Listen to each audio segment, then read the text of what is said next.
Hello, I'm Maria Titizian, and on this week's episode of Hidden People, we meet a man of many contradictions. He is a high-profile politician who hates politics. He fought for the liberation of Artsakh, but talks candidly about his aversion to war. He grew up as a child of a known Soviet dissident and became a political prisoner after Armenian independence. Meet Vahán Hovhannisian on Hidden People now.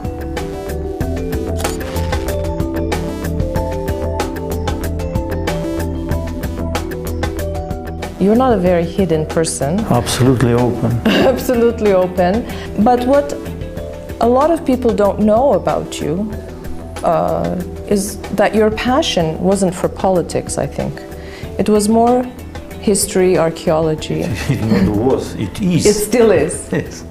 And I believe that at the National Museum, you, during one of your digs, before you got involved in Armenia's political life, you actually made a discovery. Is that right? Yes, that's right. And you received your degree from Moscow State Pedagogical University in Archaeology and History, and you hold a PhD in History today. Yes, but first of all, I would like to stress that I hate politics, but I consider it as a duty, like war. Every normal person hates war. But sometimes you participate because you don't see any other means to defend your country, to make your people happy, or to defend some values you feel important for you. The same with politics. The same with politics. So you participate in politics because you don't see any other means to defend what I already mentioned. But with politics, it's much worse than war, because it is not only war or struggle against some foreign forces, but also internal. So it is at the same time war and civil war, politics. So I don't like it. But you've stayed in the political arena. Yeah, but this is a duty. If there will be any even small possibility to escape, I will do that immediately. Where would you escape to? What would you escape to? See, for example, when I was a very young guy, only 16 or 17, after my school in Yerevan, I decided to be a historian, and what I was interested most was history of Cilicia and Armenian kingdom. But when in Armenia it was forbidden for me to be a historian because it was so-called nomenclatura profession. From the historians, they filled their ranks, in party nomenclatura and so on, which was, for me it was closed. Father, enemy of state, dissident, and head of Armenian Radio Liberty in München. When did your father leave Soviet? 73, and or end of 72. How old were you then? Sorry? How old were you when your dad left? 16. Exactly at that time? Exactly, 16. So there was no way that they were going to allow you to do that, to study? No, of course. So, but in imperias, in empires, the capital is much more free than the provinces. Regions. It's amazing. So in Moscow I did it. And but when I returned and tried to find a chief, advisor and tutor for my dissertation, big guys in our university back then told me that, see, leave this Cilicia alone, because there was a class struggle, so you need to use Marxism to understand what was happening between Armenian peasants and barons. So you better go to the Bronze Age, which I did, and I'm happy about. So in a way, they were sort of trying to steer you away from what you wanted to do, but yet they led you somewhere that you actually... Yeah, and I'm happy. So why I told you all that, because if I will be able to return, there are many places to return. Cilician Armenian Kingdom, or Bronze Age again, or now, for example, I invented a course for masters in the university, which is called Southern Caucasus and Europe. It's a part of our integration process in European family, but it is not only Armenia. I invented it specially to show that not all countries and peoples of Southern Caucasus are actually part of Europe by their values, by their history, and even geography. So you created this course specifically for Yerevan State University, and we should also mention that you are also the vice president of Euronest. Yes. You represent the Armenian delegation there, and you're the vice president. Yes, I was first leader of our delegation, head of our delegation. Now I'm vice president of this assembly. And do you think Armenia... Another place to fight. Yeah, there's many arenas, isn't there, for you? If you allow yourself, I mean, there's the struggle we have with European integration, if that is what we want. I mean, I don't know if that's what we want. There's some part of Armenian society really wants that, but our leading political circles, they are somewhat avoiding a concrete answer. I want to come back to the archaeology thing only because, you know, when I was a little kid growing up in Canada, from grade 3 till grade 8, I was convinced I was going to be an archaeologist until my father said, "Sweetheart, we're not rich enough for you to be an archaeologist." Now, why he said that, I have no idea, but he sort of took me off the path of that passion that I had. I just want to know, I mean, have you been on digs, on excavations? Yeah, many times. Many times. When was the last time you were able to even do that? Oh, last time, long ago, 89, I think. Because after that, the war already started. So, because, you know, I served in Soviet army on Chinese border during very tough times. We were taught everything which you can need in battle, to fight from everything. So I felt my duty to teach something to the guys who were filled by patriotic passion, but had no experience whatsoever, you know. So that's one of the reasons why I felt compelled to leave my beloved archaeology. But before that, you mentioned already, for example, this treasure of Karashamb.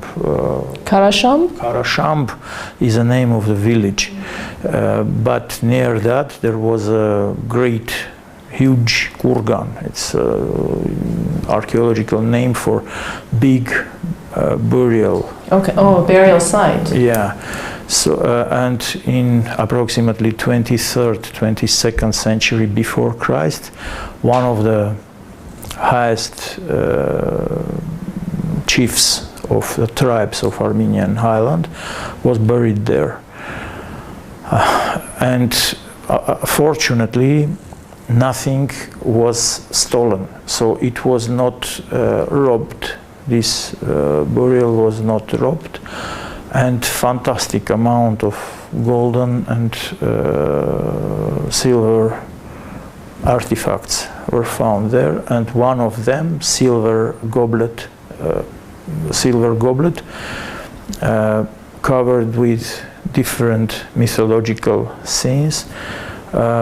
When Boris Piotrovsky saw it, he was alive then, he almost fainted, saying that 10 millions of dollars starting price at Sotheby's.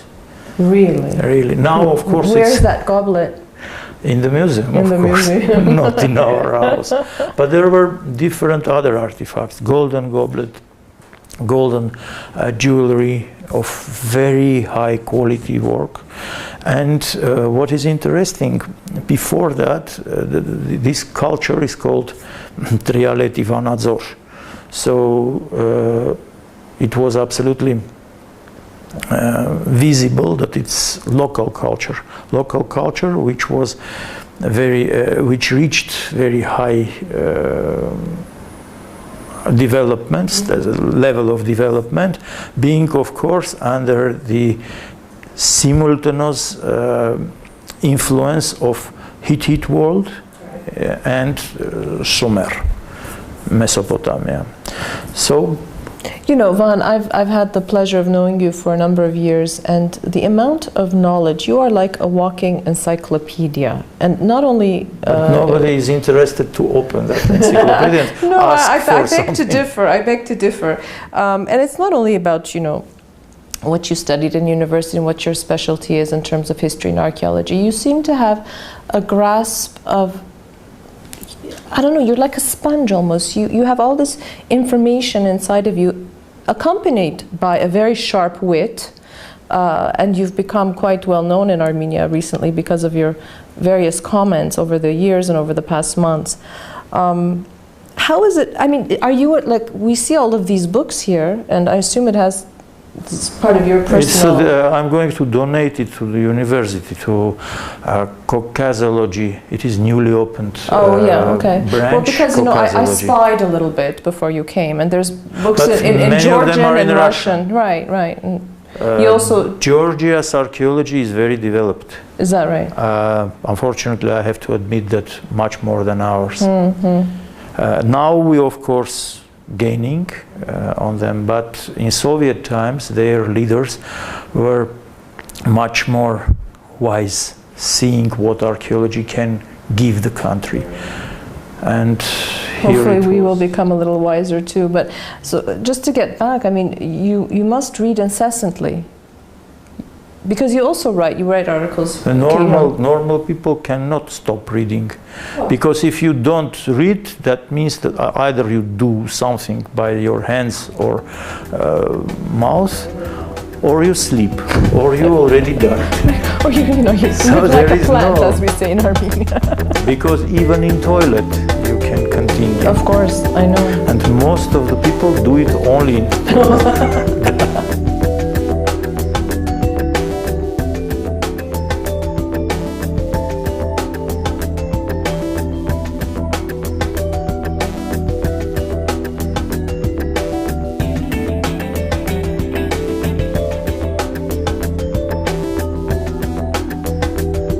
You know, when your father left Armenia, Soviet Armenia, you were just 16. It's a very difficult age to be for anybody. I cannot say that Soviet Union was very harsh on us.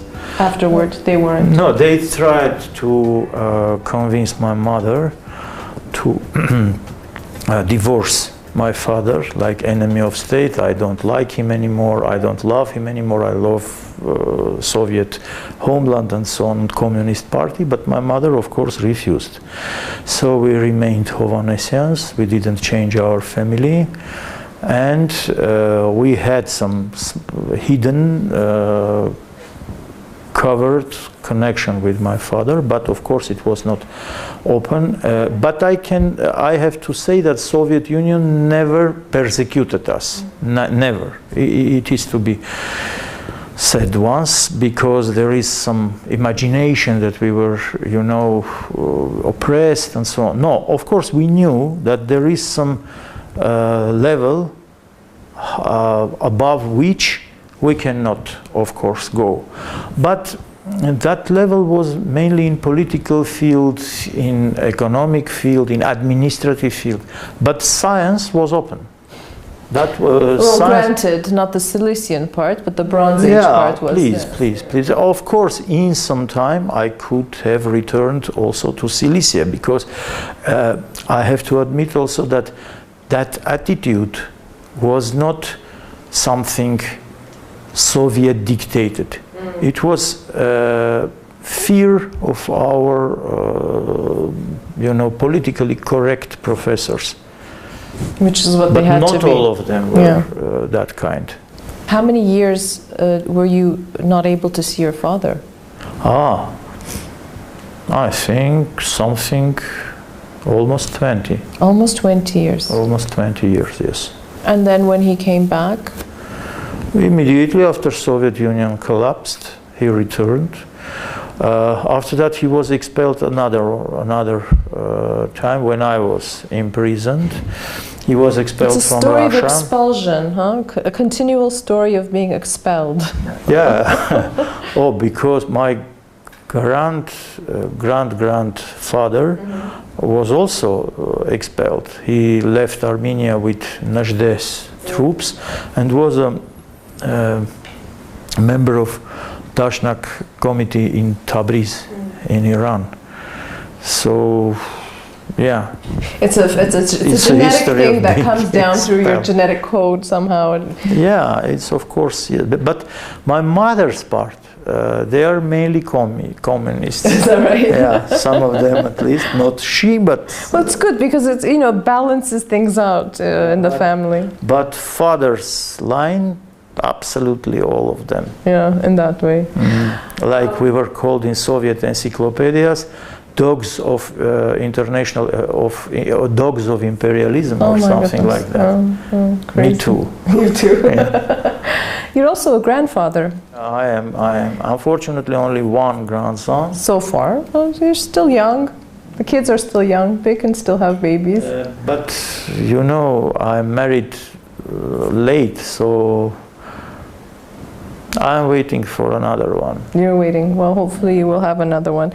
One interesting thing that I think a lot of people don't know, and correct me if I'm wrong, but rumors abound in Armenia, that when you were in prison from 95 to 98, 3 years, right, you actually quit smoking, and you taught yourself English. Yes. Now, who does that? I mean, everybody, people, I would imagine that you're in prison. The country, I mean, it's just a crazy time in our country's, It is always a crazy time. Yeah. Starting from approximately 3rd century BC. 1040 something like 45. Yeah, I don't know if it's just always. us or if it's our luck or if it's just the way we function in the world. There's always something. It's wise not to put blame on our neighbors. We have to look at it ourselves because it's always easy to blame the neighbor. Already. 1,000 years past, time to see what was the real reason. So yes, I'm grandfather. And your children, and your son, who I met actually when I was in London, he's studying. Has he finished his studies? Finishing now exams. Finishing LSE, masters. Yeah. I must say, he's a very calm person, not like you. He seems to be a very calm person. You appear to be calm, but I think there's things dancing in your head all the time. The same with him. The same with him. Appears to be calm. So we should expect great things from him as well. I don't know. I hope his visible calmness will become one day his real ego. Well, Vahan, I want to thank you. I know that you're an extremely busy man with an extremely busy schedule. To take time out to speak to us a little bit about your own personal life and your passion for history and archaeology. One thing I always like to ask my guests is about how we see Armenia, how we see our country. Lately, just personally for myself, I've been trying to be on a more positive note, to see the good things. And one of the reasons why we do this show is to show everybody that there are people who are doing fantastic work in this country, oftentimes not known, unlike you. You're very well known. But to know that you had discovered or excavated a silver goblet that's part of our heritage and history. These are important things that we need to share. I greatly appreciate your positive approach. But I think that we did a great mistake in the beginning of 90s. When I say we, I mean, first of all, of course, my party, Dashnaks, but not only us, the political class of Armenia. One part of that class, educated people, people with some heritage, people with some knowledge of administrative structure of country, how to rule and so on, they left.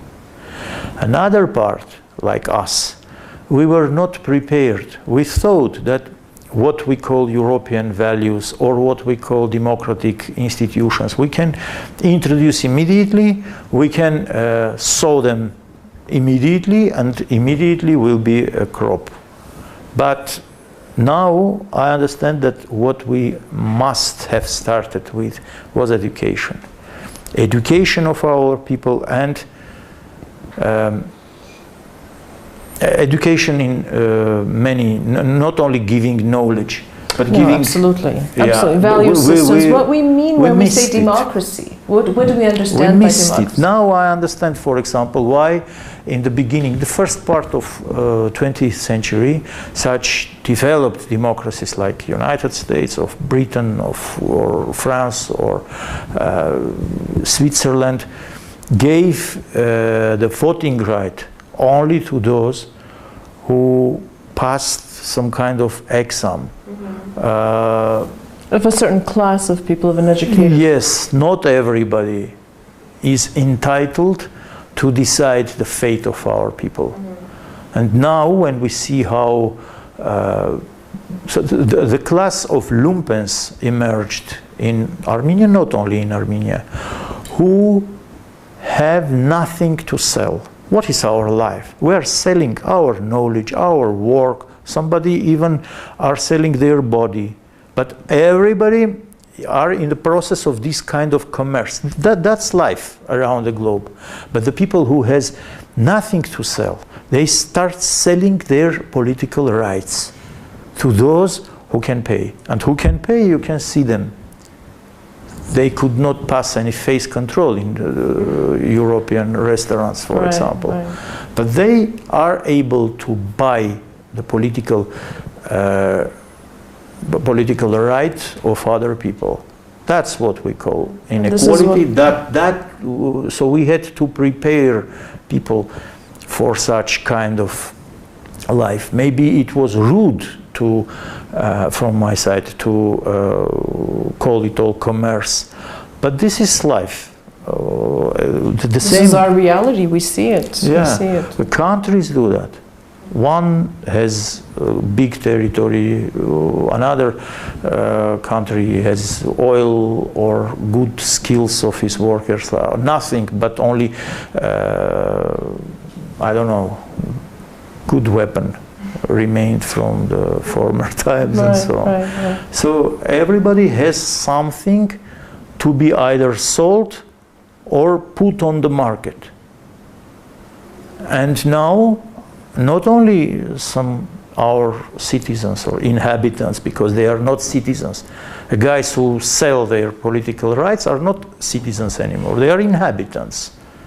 So we lost our citizens. We didn't think about creating citizens here in Armenia. And this is what we should. And for inhabitant, it is the same. Yeah, it doesn't who matter. live here or in Siberia. Right. And that's why they leave. One of the reasons. That's one of the reasons of immigration. Right. I agree. Not only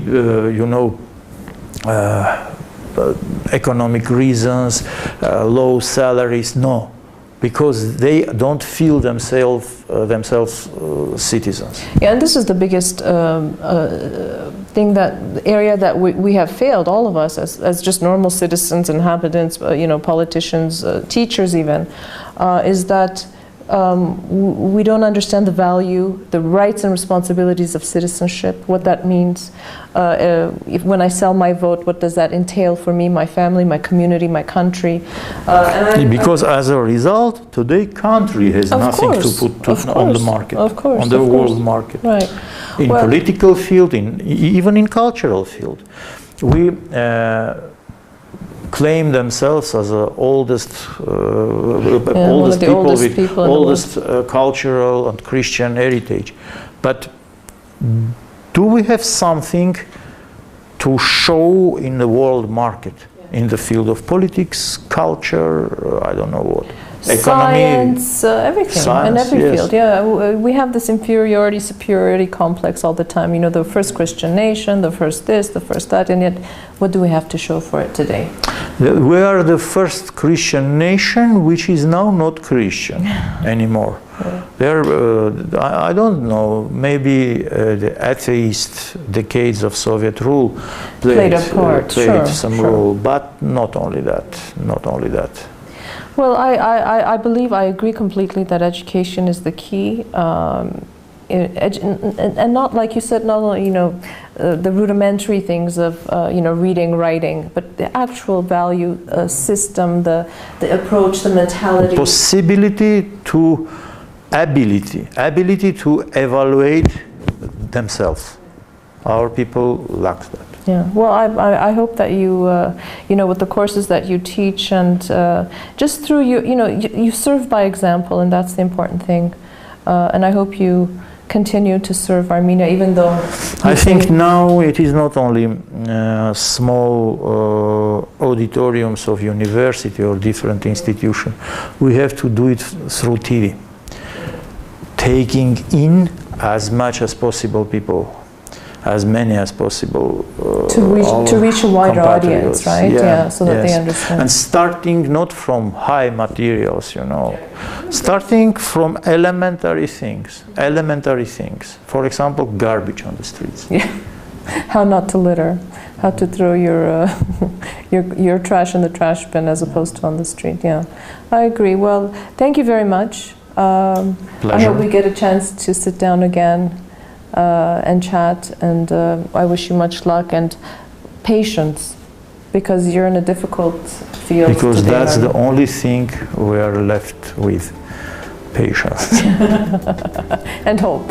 And hope. And hope. Thank you. Thank you.